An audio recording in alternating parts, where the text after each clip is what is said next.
Mobile फोनच्या कारणावरून झालेल्या वादातून मित्रानेच मित्राची दगडाने ठेचून हत्या केल्याची घटना सौदत्ती तालुक्यातील चिक्कबुधनूर येथील लक्ष्मीदेवी मंदिर परिसरात घडली। या घटनेत फकीरप्पा मल्लाप्पा पेडेन्नवर वय 40 यांचा मृत्यू झाला असून आरोपी मल्लिकार्जुन सिद्धप्पा पुजारी वय 25 याला पोलिसांनी ताब्यात घेतले आहे।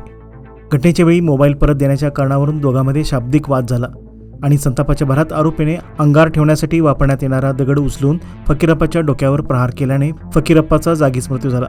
मृताची पत्नी भारती पेडेन्नवर यांच्या फिर्यादीवरून मुरगुड पोलीस ठाण्यात भारतीय गुन्हा संहितेनुसार खुनाचा गुन्हा दाखल करण्यात आला आहे। पुढील तपास सुरू आहे।